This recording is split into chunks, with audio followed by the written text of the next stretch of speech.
Nosotros les daremos lo que es el síndrome nefrítico y síndrome nefrótico. Primeramente veremos el síndrome nefrítico. Ahora vamos con un poco de anatomía y fisiología. Para entender cómo el glomérulo está afectado, tenemos que ver un poco de anatomía y fisiología. Primeramente tenemos al riñón. Este tiene como unidad fundamental a la nefrona, que está compuesta por el túbulo contorneado del distal, túbulo contorneado proximal, el asa de Henle y también por el túbulo colector. Estas estructuras para esta patología no es de nuestro interés. Las de nuestro interés son la cápsula de Bowman y el glomérulo. Justamente este glomérulo es el que está afectado tanto en el síndrome nefrótico como en el síndrome nefrítico. Entonces, para ver sus funciones más específicas, haremos un acercamiento. Tenemos aquí a la arteriola aferente, a la arteriola eferente, tenemos la cápsula de Bowman, los capilares glomerulares y finalmente tenemos al túbulo proximal. ¿Qué es lo que pasa de forma fisiológica acá? Que primeramente la arteriola aferente lleva sangre hacia los capilares glomerulares y esta sangre está compuesta por eritrocitos, por proteínas, por agua y por diferentes solutos. ¿Qué es lo que pasa? Que estos viajan y posteriormente se encuentran a nivel de los capilares glomerulares y estos capilares son los que cumplen con la función de filtración glomerular, que va a permitir o va a rechazar el paso de diferentes sustancias. En este caso va a permitir el paso de sustancias como son agua y diferentes solutos y va a rechazar el paso de proteínas y eritrocitos. Esto se ve de forma fisiológica. En la filtración glomerular lo que pasa son los solutos y el agua y lo que no pasa son las proteínas y eritrocitos. Esto es muy pero muy importante. Ahora, ¿cómo que en estos capilares glomerulares van a permitir o van a rechazar el paso de diferentes sustancias? Lo van a hacer a partir de las paredes que tienen estos capilares glomerulares. Ahora vamos a hacer un acercamiento más amplio al mismo glomérulo. Los capilares glomerulares son estos y si vemos con detalle se pueden ver tres paredes claves que se están viendo en el círculo. Estas paredes son las que se van a encargar de provocar lo que es la filtración glomerular. Veamos más a detalle. Tenemos acá los capilares glomerulares que están en ellos eritrocitos, solutos y proteínas. Como lo mencioné anteriormente, más arriba tenemos el endotelio capilar, más arriba está la membrana basal y más arriba tenemos los podocitos acompañados por sus pedícelos. Estos podocitos y estos pedícelos, recordemos que son componentes esenciales del glomérulo renal y desempeñan un papel crucial en la filtración de la sangre. Su función principal es formar y mantener la barrera de filtración glomerular que permite el paso de agua y pequeñas moléculas, mientras que retiene células sanguíneas, proteínas plasmáticas grandes y otros elementos que forman la sangre. Entonces, estas son tres paredes que forman los capilares glomerulares y la membrana basal son las que van a filtrar los componentes que vengan a partir de la arteria aferente. ¿Y esto cómo lo van a lograr?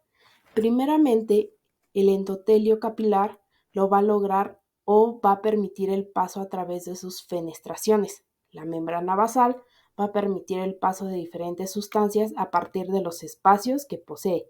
Y finalmente, los podocitos lo va a hacer a partir de los poros que poseen. Ahora, ¿cómo es que van a rechazar el paso de diferentes sustancias? Lo van a hacer a partir de la carga que estos poseen, pues poseen una carga eléctrica negativa y generalmente las proteínas tienen una carga eléctrica negativa, lo que hace que se repelen. Por lo tanto, los componentes que pasan son agua y solutos y los componentes que no logran pasar estas tres paredes de los capilares glomerulares son en este caso las proteínas y los eritrocitos. Las proteínas principales, como sabemos, pues es la albúmina. Entonces, estos solutos, el agua, pues pasan fácilmente, pero las proteínas, por más que lo intenten una y otra vez, no pueden pasar los capilares y tampoco pueden pasar los eritrocitos. De esta manera funciona normalmente el glomérulo, permitiendo el paso de solutos y evitando el paso de proteínas y eritrocitos. ¿Qué es el síndrome nefrítico? Bueno, pues esta es una enfermedad que afecta a los glomérulos, los pequeños filtros de los riñones. Estos glomérulos son como coladores que permiten que la sangre se filtre y pues elimine toxinas y residuos del cuerpo. Cuando estos glomérulos se inflaman, pues no pueden funcionar correctamente y esto provoca una serie de problemas. Puede ser de origen autoinmune o posinfecciosa caracterizado por presentar hematuria, cilindros hemáticos, proteinuria no nefrótica y pues esto produce una disminución de la filtración glomerular con retención de sodio y agua. Y esto pues va a ocasionar hipertensión arterial, insuficiencia renal con oliguria y también edema. Bueno, pues en base a esta definición observaremos dos conceptos claves. Uno es de fisiopatología y el otro es de la clínica. De manera más sencilla, digamos que esta fisiopatología y clínica pueden resumirse fácilmente en dos palabras, que es inflamación glomerular. El síndrome nefrítico, a diferencia del síndrome nefrótico, sí presenta inflamación. Y tenemos una tríada característica del síndrome nefrítico que es hematuria, hipertensión arterial y edema, que bueno, vamos a ver más adelante. En cuanto a las causas, pues tenemos causas que pueden ser glomerulopatías primarias o glomerulopatías secundarias. Dentro de las primarias tenemos la glomerulonefritis postinfecciosa, la glomerulonefritis rápidamente progresiva, la cual tiene dentro de ella la enfermedad mediada por anticuerpos antimembrana basal glomerular. También tenemos la enfermedad causada por depósitos de inmunocomplejos y finalmente la glomerulonefritis rápidamente progresiva, pausa inmunitaria, y esta está caracterizada por presentar anticuerpos citoplásmicos antineutrófilos. Estos son más conocidos como ANCA. Bueno, en cuanto a la glomerulonefritis postinfecciosa, esta puede ser postestreptocócica o no postestreptocócica. Esto quiere decir que es provocada por algún tipo de agente infeccioso distinto. En cuanto a la glomerulonefritis rápidamente progresiva, generalmente en la parte histológica se va a encontrar con semilunas. Y bueno, a mí me parece importante señalar que a diferencia del síndrome nefrótico, podemos encontrar que la principal causa se deberá por lo general a causas autoinmunitarias o a causas postinfecciosas, como por ejemplo inmunocomplejos, anticuerpos ANCA y demás. Ahora hablemos de las causas secundarias que pueden provocar este síndrome. Tenemos principalmente enfermedades sistémicas, como por ejemplo lupus eritematoso sistémico, polivasculitis microscópica, que esta afecta a los pequeños vasos sanguíneos de los riñones. También tenemos crioglobulinemia, que en algunos casos, los complejos de crioglobulinas pueden depositarse en los glomérulos y esto pues los va a dañar. En cuanto a la vasculitis necrosante, puede afectar los riñones causando una glomerulonefritis necrotizante, que pues es un daño grave a los glomérulos. Y por último, pues tenemos el síndrome de Goodpasture, que este ataca los glomérulos y los capilares pulmonares, causando una glomerulonefritis hemorrágica, o sea que hay un sangrado de los glomérulos, en los glomérulos. Y bueno, lo que tienen en común, todas estas causas, es que van a provocar a la larga en el glomérulo capilar directamente una inflamación capilar.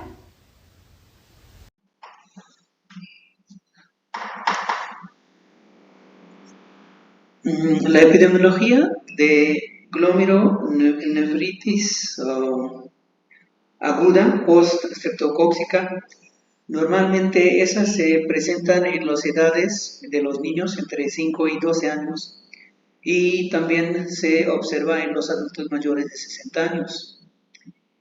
Normalmente los casos internacionalmente en todo el mundo que se reportan, total son 472,000 casos, adicional que ahí mencionado, 470,000 por año. Y en esto, por ejemplo, la mayoría son los niños, que son 404,000 casos reportados son de los niños. Y normalmente esta enfermedad se nota en los países menos desarrollados. Por la incidencia anual, por ejemplo, es de 9.5 a 28.5 por cada 100,000 personas. Por lo general afecta a los niños entre 4 y 5 años de edad. Una vez se ve en menores en 2 años o mayores de 18 años. Se observa un predominio masculino. Esta enfermedad normalmente se predomina en los hombres en casos sintomáticos en comparación de las mujeres. Por lo cual, por ejemplo, las diferentes artículos y diferentes investigaciones menciona que por razón desconocidas La causa de brotes de glomerulonefritis aguda post-cocóxica.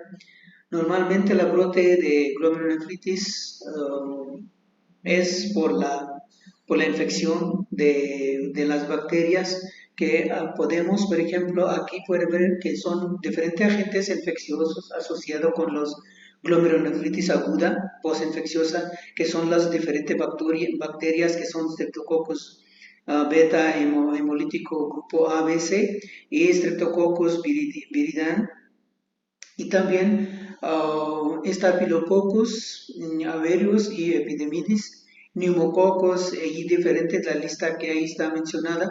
También involucra en esto, por ejemplo, a veces los virus, que los virus de Epstein-Barr, y también citoamiglovirus y Coxsackie.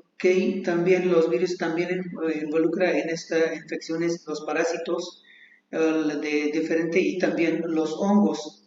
Y en este también los brotes en el mundo que ha observado en este tiene, por ejemplo, lugar en las comunidades con viviendas densamente pobladas, o también las condiciones higiénicas que tiene deficiente, con una alta incidencia. También involucra en esto la desnutrición, la anemia y los parásitos intestinales.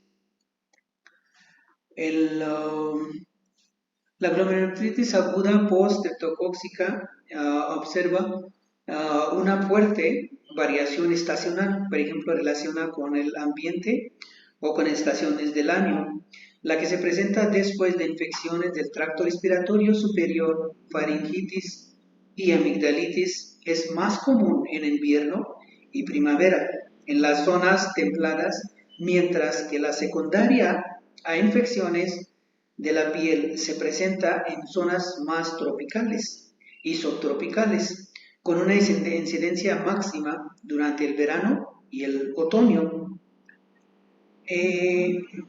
Aquí, por ejemplo, podemos ver los diferentes entidades en esta tabla infecciosa asociada con más frecuente con la glomerulonefritis. Esa tabla fue tomada de la Asociación Española de Nefrología Pediátrica, donde, por ejemplo, estas enfermedades, normalmente amigdalitis aguda, infecciones nasofaringeas, impetigo, neumonía, bronconeumonía, endocarditis bacteriana, y todas estas infecciones, fiebre, absceso visceral, brucelosis, hepatitis B, C, leishmaniasis y sífilis congénita y paludismo son, por ejemplo, son las entidades infecciosas que son asociadas para la causante de los, ¿cómo se llama?, de enfermedades glomerulonefritis aguda post-streptocóxica. La glomerulonefritis aguda post-streptocóxica en los niños en los de países en desarrollo suelen tener una presentación más grave y por lo tanto un peor pronóstico, ya que alrededor de 30% podrían presentar insuficiencia renal, pero cuando tienes esta insuficiencia renal normalmente requiere tratamiento con diálisis.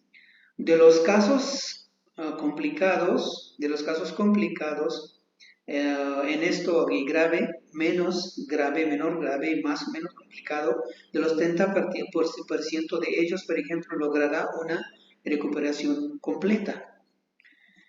Y por ejemplo, si queremos ver en las últimas décadas alrededor del mundo, considerablemente, por ejemplo, hay una mejoría en las condiciones, en caso de condiciones de higiénicas, como por ejemplo, la fluoración. Un artículo de Asociación Española de Nefrología Pediátrica menciona que como la fluoración de las aguas, los cual, por ejemplo, disminuye la virulencia de Streptococcus pyogenes, y la amplia utilización de antibiótico también hace su rol en la disminuir o eliminación de esta enfermedad. El reconocimiento precoz de la enfermedad el posible aumento de la resistencia natural del huésped. Por ejemplo, cuando actualmente en estos países la forma predominante de la glomerulonefritis es la causada por las infecciones no estreptocóxica. Por ejemplo, porque ¿cómo se llama? La resistencia natural al huésped hacia los antibióticos y diferentes antibióticos de bacteria, por ejemplo, que afecta mucho en adultos a los factores de riesgo como diabetes, como alcoholismo, como tumores y como VIH, o también a los adictos a las drogas intravenosas. Entonces, esa es la epidemiología alrededor del mundo que podemos resumir que normalmente afecta a la parte que está desarrollando en el mundo, la región, normalmente son los niños que son de menor edad del 4 a 12 años y a veces, por ejemplo, en mayores de 18 años puede causar esta enfermedad. Pero como vimos que también podemos disminuir esto por la población de agua y también la amplia utilización de antibióticos. Pero ahorita en los países que han notado que la causa de esta infección es no estreptocóxicas, también notado como las enfermedades crónicas o los hábitos estilo de vida, que es diabetes, alcoholismo, tumores, VIH o SIDA, adictos a las drogas intravenosas, entonces también eso hace su rol en la propagación de esta enfermedad. Muchas gracias. Y ahora que ya vimos cómo funciona de manera normal el glomérulo, veremos qué es lo que pasa en la fisiopatología del síndrome nefrítico. Bueno, lo que va a suceder es, como se había mencionado en un inicio, en la definición, pues es que va a haber una inflamación a nivel glomerular y esta inflamación va a ser clave, ya que es un signo característico que diferencia la fisiopatología del síndrome nefrítico respecto al síndrome nefrótico. Recordemos que en el síndrome nefrótico va a haber un aumento de la permeabilidad capilar glomerular, mientras que en este síndrome hay directamente una inflamación glomerular. ¿Y a qué se va a deber esta inflamación? Bueno, hay distintas causas lo que provocan pues esta inflamación. Principalmente van a ser depósitos de inmunocomplejos, alteraciones a partir de los anticuerpos. Entonces, ¿qué es lo que va a pasar acá? Que estas principalmente van a atacar a nivel de la membrana basal glomerular, la cual esta va a estar mediada por anticuerpos, como podemos ver aquí, y también va a haber depósitos de inmunocomplejos que, pues como sabemos, básicamente son la unión de antígeno con anticuerpo.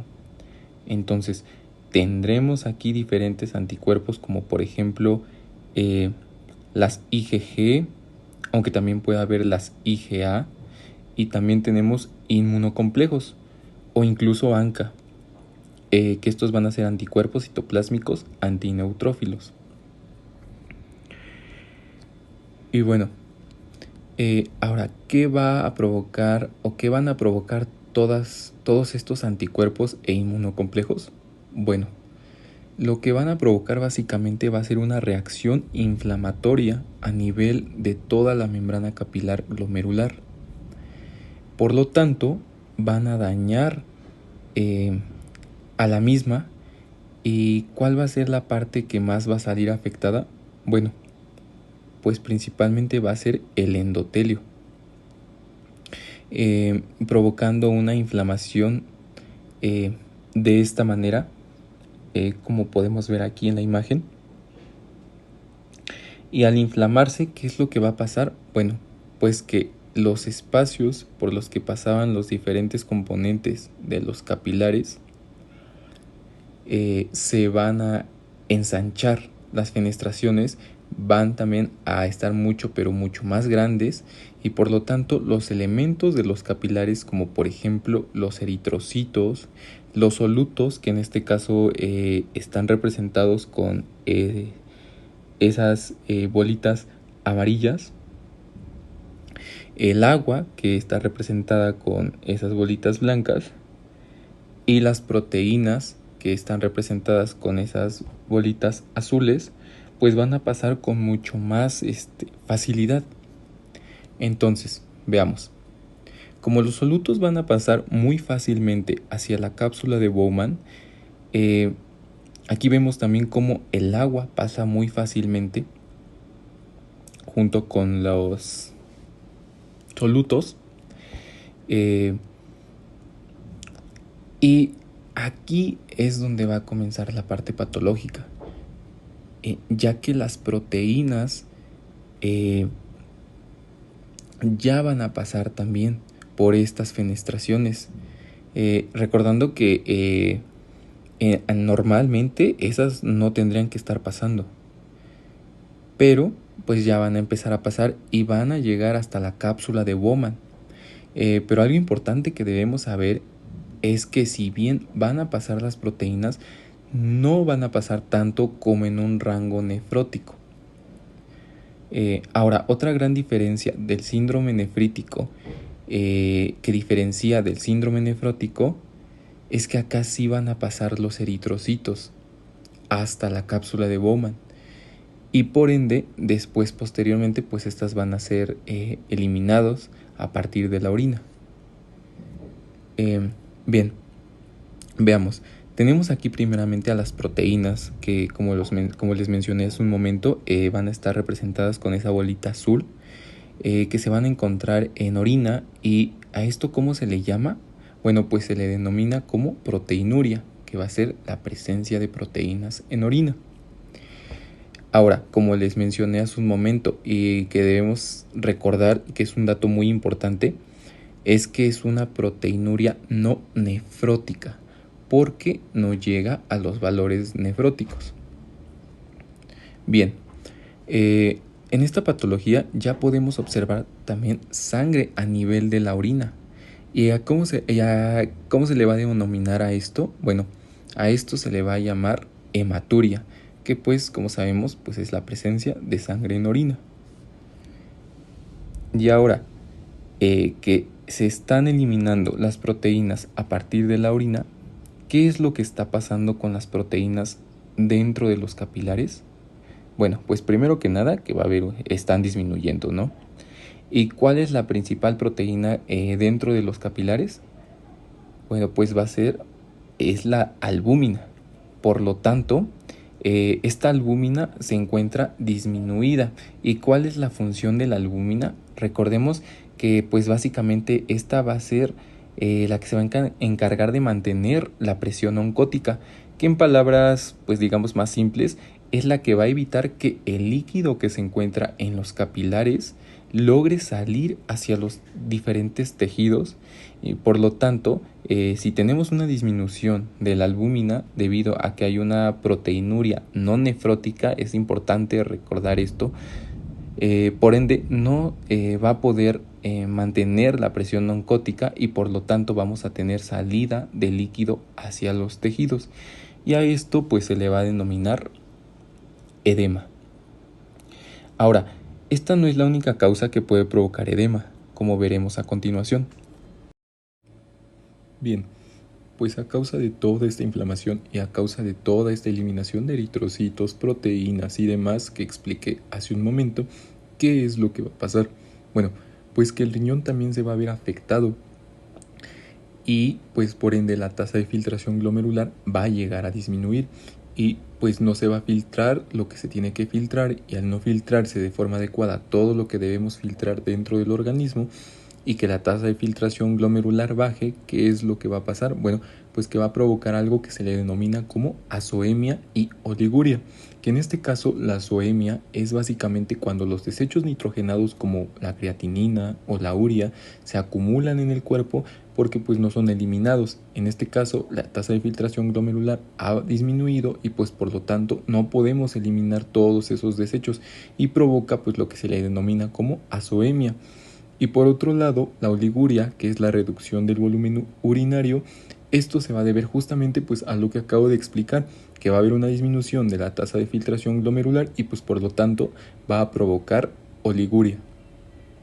Y bien, esto no va a ser lo único que va a provocar si la tasa de filtración glomerular baja. También va a haber un aumento, o más bien dicho, va a aumentar la retención de sodio y agua. Y si hay una retención de sodio y agua, ¿qué es lo que va a provocar? Bueno, pues va a provocar una elevación de la presión y por ende va a haber una hipertensión arterial. Y ahora, si también hay retención de sodio y agua, ¿qué es lo que también va a provocar? Pues va a provocar un edema. Bueno, en cuanto a las manifestaciones clínicas, como les comenté de un inicio, hay una tríada que es hematuria, hipertensión arterial y edema. La hematuria, que es la presencia de sangre en la orina, bueno, esta muchas veces va a estar caracterizada en la placa histológica al encontrar cilindros hemáticos. En cuanto a la hipertensión arterial que se tendrá, su elevación será generalmente leve hasta moderada. Y el edema que se encontrará generalmente no estará tan marcado como en el síndrome nefrótico, pero igual es un edema importante que puede estar generalmente a nivel periorbitario o en las partes declives del cuerpo como son los miembros inferiores. Otra clínica que va a tener el paciente va a ser la proteinuria no nefrótica, la oliguria y la azoemia, que es la acumulación de productos nitrogenados en la sangre, principalmente la urea y la creatinina. Bueno, la proteinuria quiere decir que se va a encontrar menor a 3,5 gramos por día. Muy importante que puede ser un rango de 2 hasta 3, el cual ya indique un síndrome nefrítico. En cuanto al diagnóstico, bueno, nosotros lo vamos a realizar con la clínica, con el urianálisis, con el sedimento nefrítico, también los laboratorios y la biopsia renal. Recordemos que la clínica va a ser muy característica porque los pacientes presentan la hematuria, tienen hipertensión, tienen edema y tienen oliguria. Bueno, en cuanto al sedimento nefrítico, va a tener la característica de la hematuria que puede ser micro o macro, la acantocitosis, la proteinuria de leve moderada que no sobrepasa los 3,5 gramos en 24 horas, la piuria estéril y en ocasiones podemos encontrar cilindros leucocitarios, pero esto va a depender más de la causa etiológica que está desarrollando pues este síndrome nefrítico. Bueno, en cuanto al laboratorio, se realiza una creatinina de ASO2, disminución de la tasa de filtrado glomerular, aumento del complemento de los ANA o los ANCA, dependiendo de la etiología. Obviamente, si se está pensando en una vasculitis tipo ANCA, se tendrá elevación de ANCA. Y pues será de ANCA o de ANA, dependiendo de qué tipo de vasculitis tenga el paciente. La elevación de ANA principalmente en la nefritis lúpica y antimembrana basal glomerular en la enfermedad por Goodpasture. Y bueno, en cuanto a la biopsia renal, pues esta va a ser indicada, pero solamente en pacientes que tengan, bueno, en donde el patrón de la enfermedad no está completamente claro o se tiene una enfermedad que está evolucionando de forma no adecuada al tratamiento. Bueno, en cuanto al tratamiento, pues este va a ir encaminado a tratamiento de soporte con una dieta baja en sodio, tomando en cuenta que estos pacientes pues hacen retención de sodio y esto pues provoca la hipertensión y edema, y también una restricción de agua para disminuir los síntomas. Y bueno, en cuanto al tratamiento médico farmacológico, va a estar añadido de acuerdo a las características que tenga el paciente. Esto quiere decir que si el paciente está con proteinuria y o hipertensión, se le deja IECA o ARA2, que son inhibidores de la enzima convertidora de angiotensina y antagonistas de los receptores de angiotensina 2. Esto para tratar de disminuir la proteinuria en esos pacientes. Bueno, si la hipertensión es severa o presentan edema, se le agrega a ese tratamiento diuréticos. En ocasiones se ocupa terapia inmunosupresora, principalmente en nefritis lúpica. Y en ciertos tipos de vasculitis se ocupan esteroides, y si existe una glomerulonefritis rápidamente progresiva que tenga los antimembrana basal glomerular positivo, o sea, un Goodpasture, bueno, pues vamos a tener que realizarle plasmaferesis para eliminar esos anticuerpos de exceso que están provocando el daño de la membrana basal. Es importante mencionar que si el paciente que se encuentra con un síndrome nefrítico cae en falla renal, pues entonces se tendrá que apropiar de acuerdo a sus características el tratamiento, qué tipo de tratamiento de reemplazo renal o de sustitución renal se le va a ofrecer a este paciente. Con el tema del síndrome nefrótico, primero les hablaré acerca de lo que es su definición. Por definición, el síndrome nefrótico es la consecuencia clínica del aumento de la permeabilidad de la pared capilar glomerular.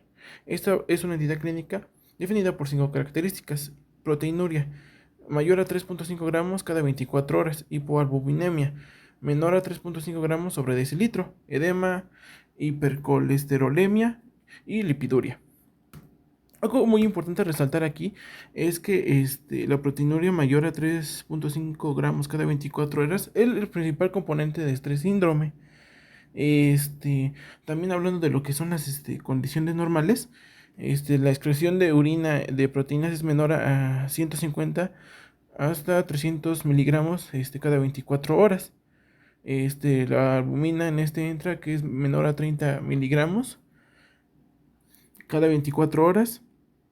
Y menor a 10 gramos cada 24 horas de proteínas de bajo peso molecular que se filtran libremente, y 60 miligramos cada 24 horas de proteínas tubulares.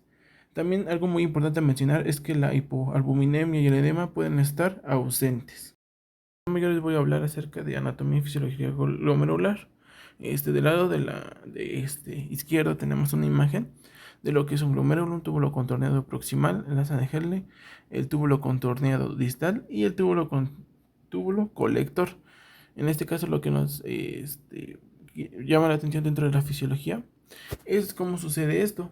El paso de lo que son los solutos y el agua para la orina, y cómo es que las proteínas pues, no deben de estar ahí, ¿verdad? En este caso, pues observamos que se compone de una arteriola aferente, una arteriola eferente, la cápsula de Wattmann la observamos, los capilares glomerulares y el túbulo proximal. El túbulo proximal es que va a ir pues hacia lo que es la orina. En este caso, en la arteriola eferente se nos muestra con una flechita y con unos puntitos ya sea de color blanco, amarillo o de color grisáceo, y también los vemos de color rojo lo que son los eritrocitos. La función de la arteriola aferente es que va a llevar sangre hacia los capilares glomerulares, que es donde se va a realizar esta filtración glomerular. Pues de qué se compone: de agua, solutos, eritrocitos y por último de proteínas. En este caso sabemos que las proteínas pues, no tienen que estar presentes en la orina, como ya les había mencionado en lo que es la definición del síndrome nefrótico, y pues van a salir a través de lo que es la arteriola eferente. Del otro lado, al lado de esa imagen, observamos otra vez la arteriola eferente, cápsula de Wattmann, túbulo proximal y los capilares glomerulares. Observamos que aquí nos marca un cuadrito, que son capas. En este caso, la primera pues son los capilares. Si hacemos un zoom en esa misma imagen, son capilares. Después sigue el endotelio, la membrana basal y los podocitos. En el caso de lo que es los capilares, pues es donde se va a encontrar las proteínas. En este caso, como sería la albúmina. En el endotelio pues, van a pasar a través de las fenestraciones que tiene, en este caso lo que es agua y solutos. Y también en caso de la membrana basal va a depender de los espacios que tenga, pues que van a pasar el agua y los solutos. Y los podocitos va a depender de los poros que tenga. Hay que saber que en este caso estos poseen una carga negativa. ¿Por qué poseen una carga negativa? Esto es para repeler. Como la mayoría de las proteínas tienen carga negativa, las repelen y hace pues que no pasen hacia la orina.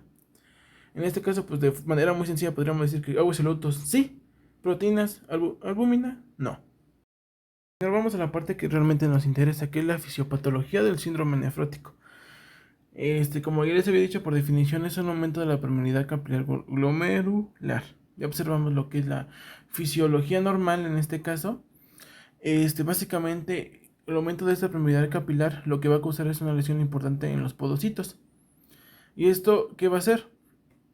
Lo que va a hacer es que pues se vuelva, pierda su negatividad.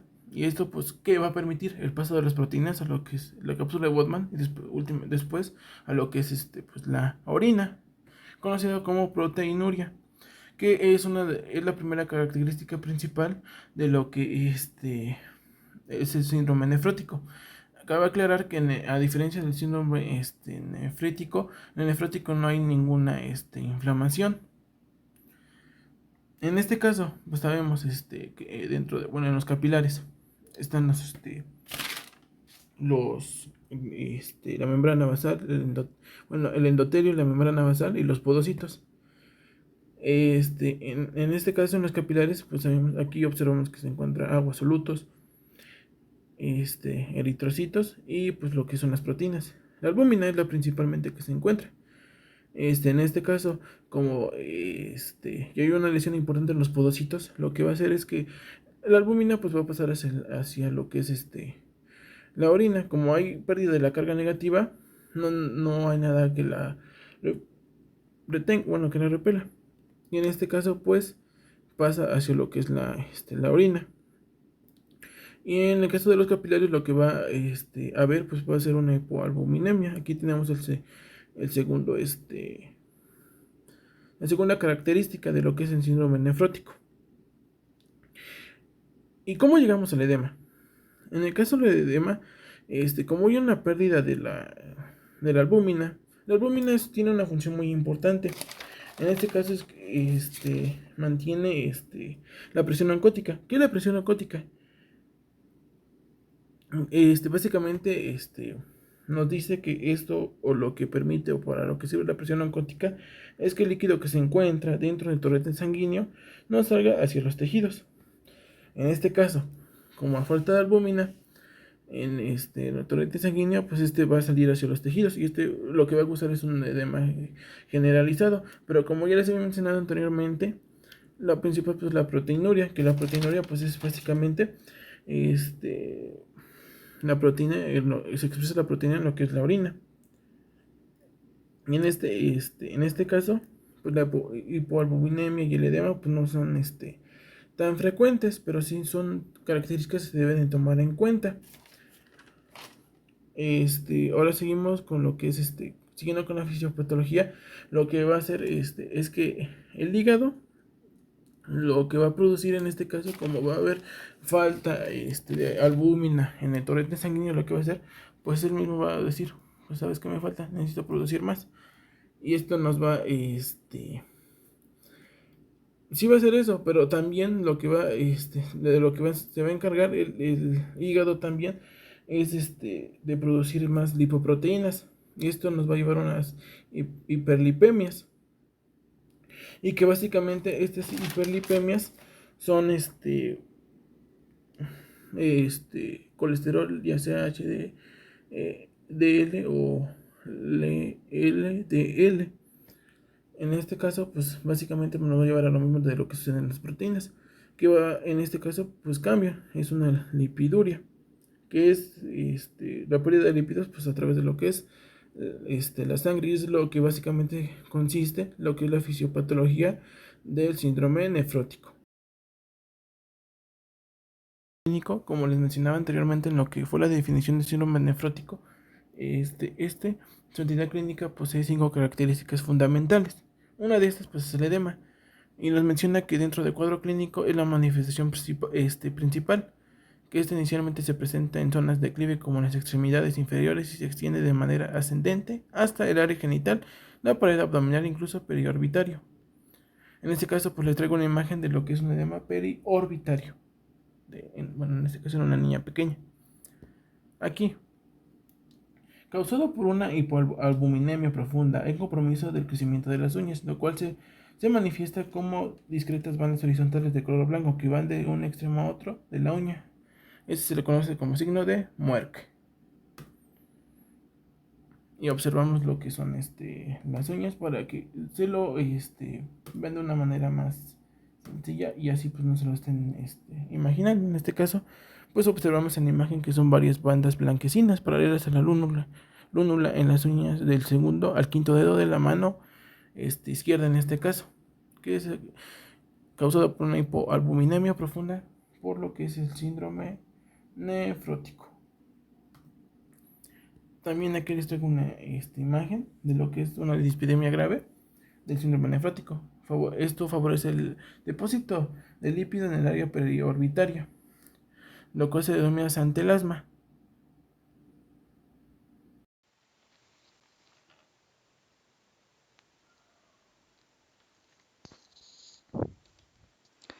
Bien, vamos a pasar ahora con la parte de diagnóstico y tratamiento. Sin embargo, para eso primero tenemos que revisar un poquito acerca de la etiología de la enfermedad. La etiología la vamos a dividir sobre todo en dos, que van a ser causas primarias y secundarias y otras. Entonces, este cuadrito que viene en el artículo nos presenta pues bastante detalle cuáles son algunas de las causas más importantes. Sin embargo, mostrándolo aquí, bueno, como vemos está un poquito más resumido, que nos menciona que el síndrome nefrótico puede ser causado por enfermedad glomerular primaria entre el 80 y 90% de los casos, y una enfermedad sistémica o exposición a toxinas del 10 al 20% de los casos, ¿no? Entonces, en cuanto a primarias y secundarias, aquí tenemos un pequeño resumen de cuáles son algunas de las más importantes o de las más comunes que nosotros tenemos que tener en cuenta, ¿no? En las primarias o las idiopáticas tenemos la enfermedad de cambios mínimos, sobre todo presente en niños, en pacientes pediátricos, la glomerulosclerosis focal y segmentaria, la nefropatía membranosa, ambas que van a ser las más comunes en adultos, y la glomerulonefritis membranoproliferativa. Por otro lado, las secundarias o derivadas de otras enfermedades, posiblemente la más común incluso en nuestro país, pues es la nefropatía diabética, ¿no? De ahí seguiría la nefropatía amiloide, asociada a algún mieloma múltiple o alguna otra enfermedad inflamatoria crónica, ARAA, y la nefritis lipídica. Entonces, datos importantes de todo esto: en síndromes glomerulares, el síndrome nefrótico tiende a ser el más frecuente que el nefrítico. En una población adulta, la nefropatía diabética va a ser la más común. En pacientes mayores de 60 años vamos a tener la presencia de glomerulopatía membranosa, y en pediátricos infantil va a ser la enfermedad de cambios mínimos. Sin embargo, pues no son todas, ¿no? Como mencionábamos, tenemos algunas otras causas que son las que están hasta el final. En este caso vamos a tener sobre todo enfermedades sistémicas, como ya mencionábamos, nefropatía diabética, amiloidosis, entre otras. La presencia de neoplasias también puede ser importante, ¿no? Cualquier tumor sólido como algún carcinoma, algún sarcoma, presencia de linfomas, enfermedades como leucemia, también en infecciones. Por ejemplo, es importante resaltar aquí el VIH, la glomerulonefritis, hepatitis B y C también puede estar presente, también por agentes como el citomegalovirus, Epstein-Barr, entre otras, ¿no? Trastornos hereditarios, que son todos los que nos menciona aquí, pues son predisposiciones que vamos a tener, ¿no? En la administración de fármacos también, sobre todo tener en cuenta la aplicación de AINES, de penicilina, de captopril, y un poquito menos común, pero igual presente, patologías obstétricas, que puede estar presente en preeclampsia asociada al embarazo, evidentemente, ¿no? Entonces, pasando a lo que es la parte del diagnóstico, el diagnóstico se realiza principalmente con la cuantificación de proteínas en orina, ¿no? Entonces es uno de los signos más importantes, por ende tiene que ser una de las cosas que vamos a evaluar primero. Tenemos como opciones estas dos: la tira de orina cualitativa, que pues es esta de aquí. Esta simplemente nos va a ayudar a determinar si existen proteínas en orina o no. Entonces nos lo muestra con crucecitas o con rayitas que son mayores a 3, que únicamente nos indica que sí, efectivamente tenemos presencia de proteínas, pero pues no nos dice cuánto. Entonces es un poquito inespecífico, pero nos puede guiar un poco. Y pues esta misma tira de orina nos puede ayudar a determinar si existe sangre en dicha orina, y hematuria, pues, que nos puede ya guiar un poquito más entonces a cuál es el diagnóstico etiológico, es decir, una glomerulonefritis. Como dato simplemente, esta es una fotito de una muestra de orina. Lo que resalta aquí pues es la cantidad de espuma que presenta, indicador de que hay proteínas que se están tirando por medio de esta, ¿no? Entonces, ahora sí, el diagnóstico definitivo para el síndrome nefrótico se va a realizar con la recolección de orina y la cuantificación de proteínas a lo largo de 24 horas, ¿no? Esto se envía al laboratorio y nos va a decir, como ya veíamos en la definición, que van a ser un desecho de 3.5 gramos de proteínas o mayor a lo largo de 24 horas. Entonces, sin embargo, pues aquí hay un detalle, ¿no?, que nos mencionaba el artículo, que básicamente es designarle la tarea al paciente o a su cuidador en caso de que lo tenga, y por ende pues va a ser un poquito complicado que la recolección de la muestra pues sea adecuada, ¿no? ¿Qué vamos a hacer nosotros como personal de salud? Pues determinar si la muestra que nos están llevando es efectivamente una muestra viable. ¿Cómo vamos a hacer eso? Pues cuantificando cuál es la relación que tiene con la cantidad de creatinina. Entonces, esta es la fórmula que nos presentaba. Se calcula el cociente de la creatinina nuevamente en laboratorio, que se mide en orina a lo largo de 24 horas, y lo vamos a dividir entre toda esta operación. 140 menos la edad por el peso en kilogramos por 0.2 por 0,85. Y dependiendo de si el valor es menor a 0.75 o si es mayor a 1.25, la muestra no es apta o no es adecuada. Es decir, tiene que estar oscilando entre estos dos. Una vez que ya lo tenemos, entonces ahora sí la podemos mandar a análisis y nos puede emitir un diagnóstico. Bueno, esa es una parte, la de las 24 horas. La siguiente es la relación de proteína y creatinina en la muestra de orina. Es más o menos igual. Este es un índice mayor, 3.5 gramos sobre gramo, proteína y creatinina. Sin embargo, el detalle con esta es que es una sola muestra, es una sola orina. Comúnmente la de la mañana se desecha el primer chorro para evitar ahí tener alteraciones diurnas. Se recoge y se puede evaluar. Entonces, ¿cómo se hace esto? Bueno, la relación, como ya dijimos, es una división. Entonces, si es menor a 0.2 se considera una relación normal. Si es de 0.2 y 0.5 puede ser una proteinuria leve. Y si es mayor a 0,5 ya nos indica una proteinuria significativa. Y por definición también, si es mayor a 0,5 ya es síndrome nefrótico. En cuanto a los análisis de laboratorio que podemos nosotros observar o pedir, en primero pues está evidentemente el uroanálisis, que mediante un sedimento vamos a tener estos datos: lipiduria por la mayor síntesis de ácidos grasos, cilindros grasos con cruz de maltasa en luz polarizada, vamos a observar ahí las gotitas de grasa en la muestra de orina, cilindros de células epiteliales, hematuria con acontocitosis, como ya veíamos, y cilindros de lóbulos rojos, que puede indicarnos indicios de glomerulonefritis concomitante para comenzar el diagnóstico etiológico. Laboratorios, pues alteraciones en todo, ¿no? Biometría hemática, la relación con de hemoglobina con hematocrito. Una alteración pues es indicativo de una hemoconcentración. En química sanguínea tenemos creatinina elevada, BUN elevado y sodio bajo, de ahí uno de los indicadores del edema. Proteínas séricas disminuidas. Los factores de coagulación, hay algunos que están disminuidos y unos aumentados. Disminuidos AT3, proteína S, plasminógeno, y en elevados tenemos fibrinógeno y el dímero D. En el perfil lipídico pues vamos a tener hiperlipidemia, niveles de vitamina C disminuidos y algunos marcadores inflamatorios elevados. Y ya finalmente tenemos la biopsia renal. La biopsia renal va a ser el último medio de diagnóstico cuando no se tiene una etiología conocida, ¿no? Es decir, si nuestro paciente es diabético, pues ya sabemos que a lo mejor el síndrome nefrótico tiene su origen ahí. Sin embargo, si no hay una etiología conocida o si es difusa y queremos confirmar, pues se realiza la biopsia renal.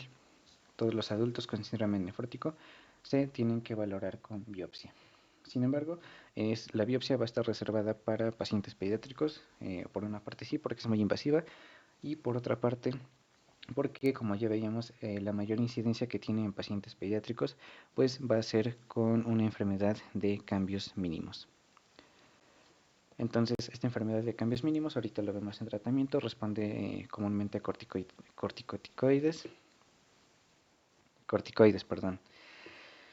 Y por ende pueden progresar de mejor manera únicamente con la administración del tratamiento. En caso de que no lo hagan, entonces sí, tenemos que realizar la biopsia para determinar qué es lo que está causando el síndrome. Y ahora sí, pasando a la parte del tratamiento, ¿no? El tratamiento se divide sobre todo en dos partes. El tratamiento específico para la enfermedad, es decir, tenemos que tratar a la enfermedad causante. Si es diabetes, pues tratar la hiperglucemia. Si es algún síndrome autoinmune, tratar de controlar ahí un poquito el sistema inmune por infecciones, en fin. El tratamiento específico varía mucho, depende de cuál es la causa que ya hayamos determinado. Sin embargo, nuestro papel aquí se trata en el tratamiento sintomático, ¿no? Es decir, el tratamiento va enfocado independiente al tratamiento específico en la realización de medidas generales para reducir el edema, pero sin producir un deterioro de la función renal, ni tampoco alterar o producir un desequilibrio hidroelectrolítico y pues prevenir las complicaciones que puede tener el síndrome, ¿no? Entonces, en el caso de la proteinuria, aquí vienen factores importantes. Los medicamentos son los YECA y el ARA2, excepto como veíamos en el síndrome en el caso del paciente pediátrico, que va a responder a corticoides. Entonces, vamos a utilizar sobre todo lo que es, bueno, el objetivo de estos medicamentos es controlar la presión arterial, mantenerla en un rango estable de aproximadamente 130-80. Vamos a reducir la proteinuria y con ello la agravación de la enfermedad renal. Puede tener también algunas complicaciones el uso de los medicamentos, hipercalemia, inicio abrupto del síndrome nefrótico, por lo que también podemos ofrecer antagonistas de aquí está mal escrito, mineralocorticoides, como lo puede ser la espironolactona. Y también necesitamos tener en cuenta que en estos pacientes se tiene que restringir un poco la dieta en lo que es la relación a las proteínas, ¿no? Pues lo estamos tirando, únicamente lo vamos a favorecer, no precisamente estamos ayudando a que se repongan, ¿no? Entonces, en esta dieta debe ser de norma proteica de entre 0,8 a 1 gramo por kilogramo al día. En dietas hiperproteicas no van a mejorar la hipoalbuminemia, por lo que podemos inducir a hiperfiltración glomerular y se agrava la lesión. Ese es el detalle. Y cuando nosotros la restringimos con dieta hipoproteica, pues tiene un efecto favorable sobre todo sobre los lípidos que tenemos ahí en exceso y en la proteinuria, evidentemente. ¿Cuál es el problema? Pues que hay riesgo de malnutrición, ¿no? Entonces no podemos extender mucho este tipo de dietas. Bueno, en el caso del edema, que es posiblemente el problema más grande que tenemos, aquí lo que tenemos que tener en cuenta pues es una restricción en el consumo de sodio a través de la dieta. Tiene que ser menor a 3 gramos al día, por lo que tiene que oscilar entre 1.5 a 2 gramos al día. También vamos a tratar de restringir líquidos menores a 1.5 litros al día y pues el uso de diuréticos, ¿no? En primera línea, diuréticos de asa como el furosemida. De segunda línea, tiazida o diurético tiazico y el diurético de asa 4, ¿no? Entonces, ¿qué tenemos que hacer cuando nosotros estamos administrando dichos diuréticos? Pues vigilar cómo va la función renal, ¿no? Vigilar cuáles son los signos que tenemos en la pérdida de volumen y monitorizar cuál es la respuesta que está teniendo mediante diuresis y función renal. En el caso de edemas graves, pues estos diuréticos no pueden estar del todo disponibles por vía oral. ¿Por qué? Porque como recordábamos, la pared abdominal pues va a estar va a estar edematosa. Por ello se puede restringir. Entonces, en ese caso, pues no hay de otra, tenemos que administrar el diurético por vía intravenosa. Y por último, la consideración de albúmina, que esta sobre todo está no restringida, pero está a valoración, sobre todo por estas cuestiones del precio de la albúmina, ¿no? Sin embargo, pues si es posible administrarla, pues se puede administrar. En el caso de dislipidemias, en las variaciones con los lípidos, vamos a tener sobre todo tratamiento con estatinas hipolipemiantes, eso queda de elección. Y pues recomendarle al paciente ejercicio y reducción de peso, esto ya en un ambiente un poquito más crónico, ¿no? En el caso de la hipercoagulabilidad, en este caso, como veíamos, la disminución de factores que nos permiten la coagulación, pues nos puede llevar a la formación de trombos, ¿no? Entonces, el riesgo está cuando la albúmina es menor a 3 gramos sobre litro. Tenemos que tener en cuenta anticoagulación profiláctica y la administración de heparina, sea fraccionada o no fraccionada. La warfarina oral también se puede introducir y por último no hay evidencia o es muy deficiente que el uso de anticoagulantes directos nos prevengan la formación de dichos trombos, ¿no? Y ya por último las infecciones. En el caso de las infecciones, bueno, esto es más que nada prevención, vacunación por neumococo y vacunación de influenza. Sin embargo, pues si hay una infección presente y es bastante grave, pues también podemos iniciar tratamiento farmacológico de amplio espectro. Y bueno, ya terminado con esa parte, el tratamiento a seguir pues sería el predilecto para la cuestión etiológica que hayamos encontrado de manera inicial.